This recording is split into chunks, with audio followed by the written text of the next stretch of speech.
Hai kawan-kawan semua, perkenalkan nama saya Septianto Hulu, NPM 19110271, kelas TMM 1902. Nah, di sini saya akan menjelaskan tentang memori.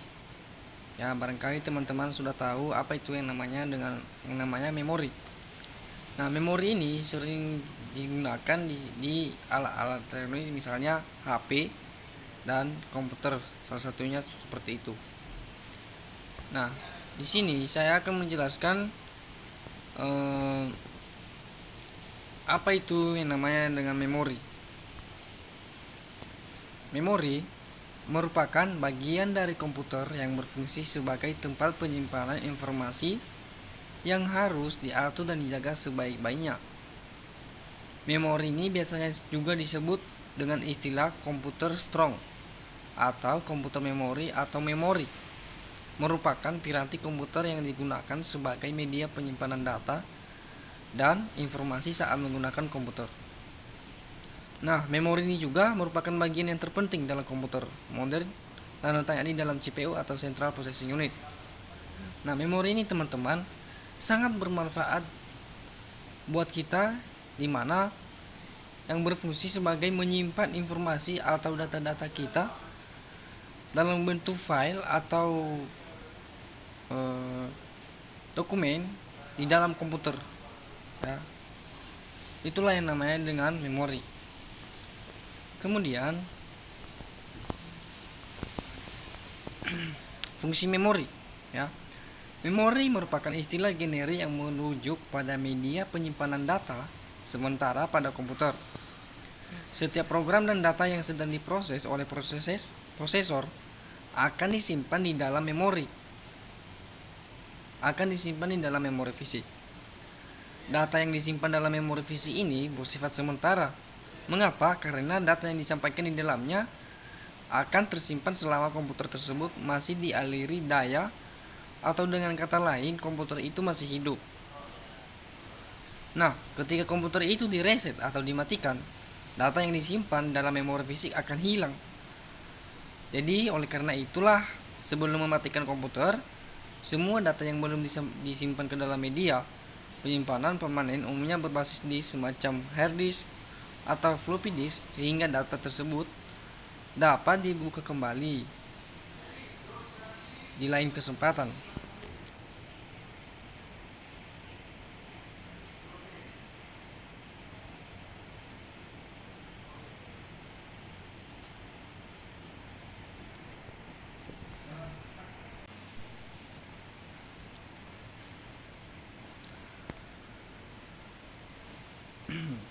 Nah, kemudian memori fisik umumnya diimplementasikan dalam bentuk random access memory atau dengan kata lain RAM yang bersifat dinamis atau DRAM.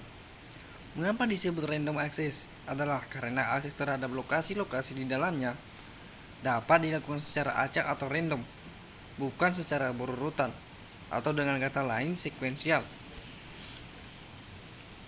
Kemudian hierarki memori.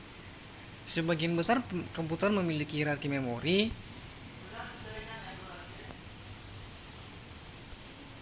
yang terdiri atas 3 level, yaitu 1. Pertama, physical register di CPU, di mana berada di level teratas.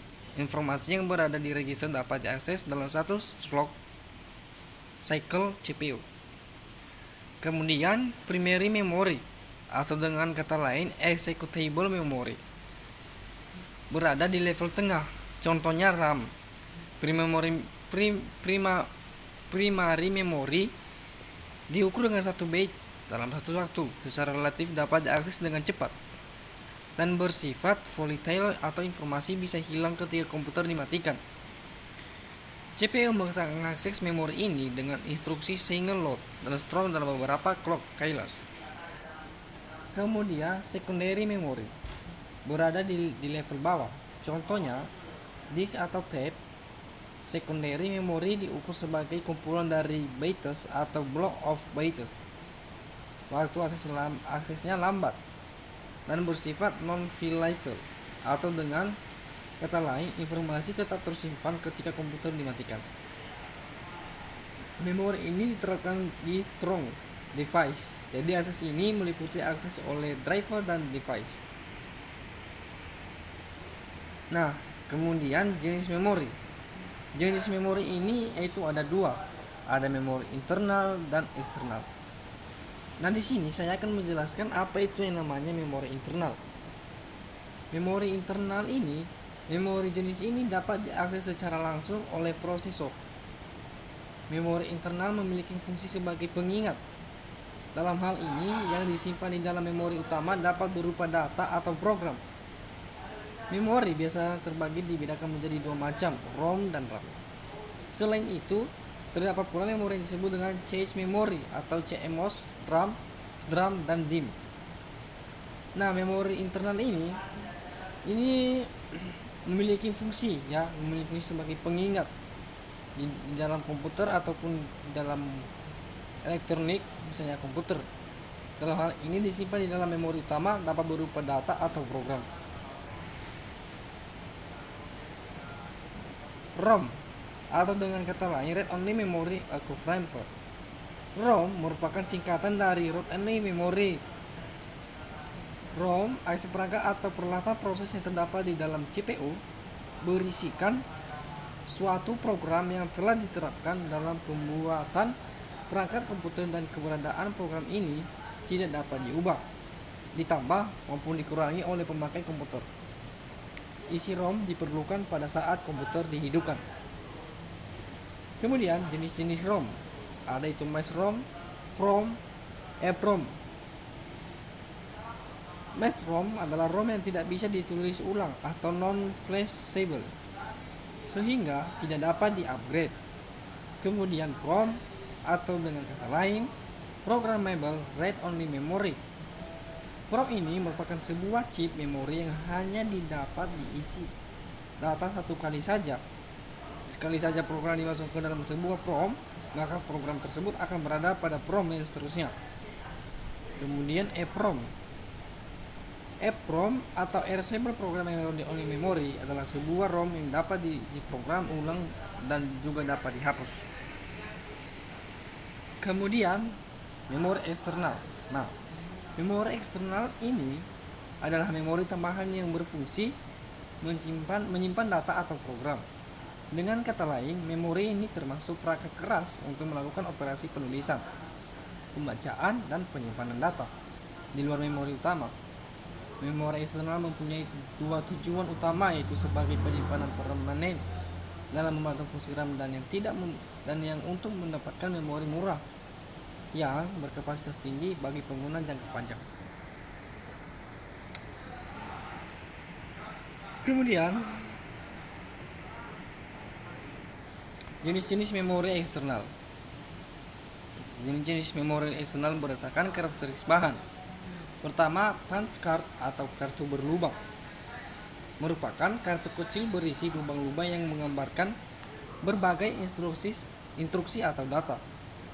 Kartu ini dibaca melalui punch card reader yang sudah tidak digunakan lagi sejak tahun 1979.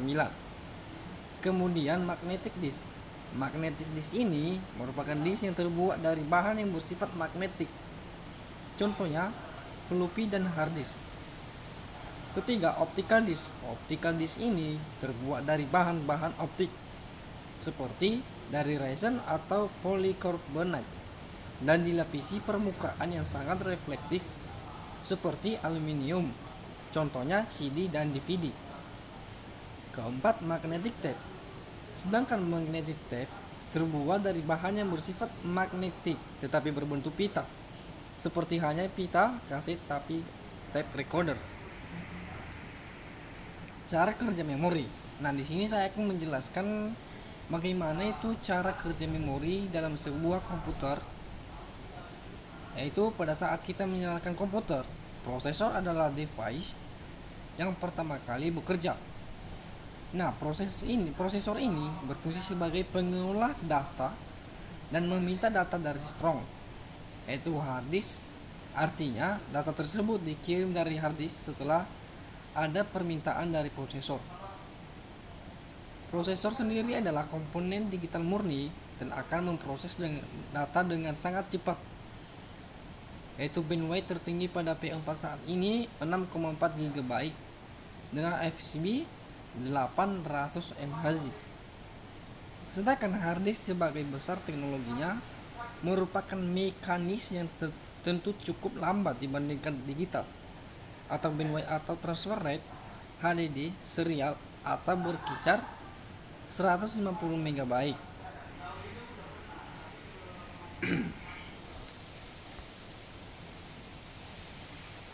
Kemudian berdasarkan jenis akses data, DAS atau Direct Access Strong Device mempunyai akses langsung remote terhadap data, contohnya magnetic floppy disk, hard disk, removable hard disk atau dengan zip disk, flash disk, optical disk dan lain-lain. Kemudian SAS, sequential access strong device, yaitu mempunyai akses data secara tidak langsung atau berurutan seperti pindang magnetik. Nah, di sini saya akan menyimpulkan sebagaimana dari memori tadi telah saya jelaskan bahwasannya memori ini merupakan bagian terpenting dalam komponen komputer yang berfungsi sebagai tempat penyimpanan informasi yang harus diatur dan dijaga sebaik-baiknya. Memori juga diartikan sebagai perangkat yang amat penting dalam sistem berbasis mikroprosesor, mikrocontroller maupun PC.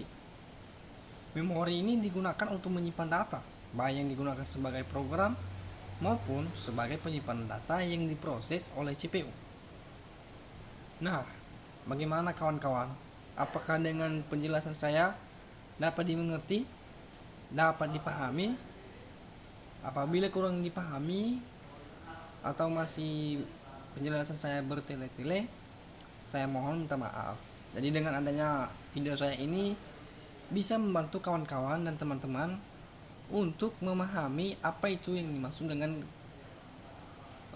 memori dan bagaimana cara kerjanya dan apa fungsinya, daripada memori itu terhadap komputer dan terhadap kita juga sebagai pengguna.